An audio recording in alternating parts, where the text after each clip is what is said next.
All right, Joe, thank you. Down at the live desk now, and several new developments one day after GM's bankruptcy filing. 24-hour News 8's Rick Albin following that angle. Yeah, Brian, the folks who want to run the new GM spent most of the day getting rid of parts of the old GM, apparently the parts they didn't like.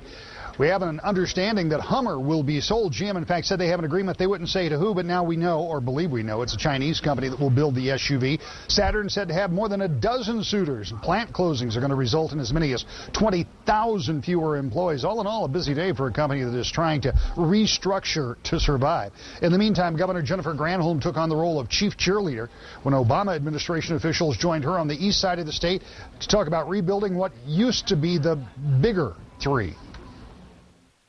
Yesterday was really a game changer, obviously, for Michigan.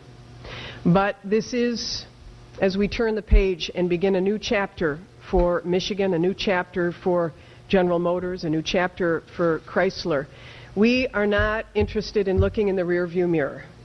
We intend not just to have GM be the benchmark for other companies, but we would like Michigan to be the benchmark of a state of how you can transform from a Rust Belt state to a Green Belt state. Part of that transformation is going to be the loss of more jobs. We know already 1,000 GM dealerships have been told they will not be renewed. We're told today another couple of hundred got notifications. More may be on the way. 500, maybe 600 GM dealers that handled Saab, Hummer, and Saturn will also be out of the mix.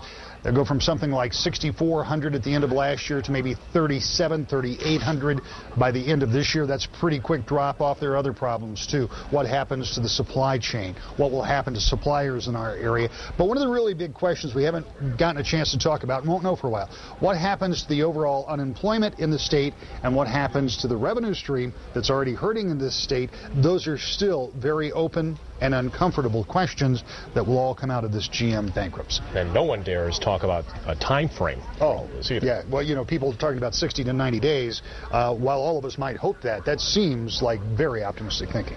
Thank you, Rick. Back up.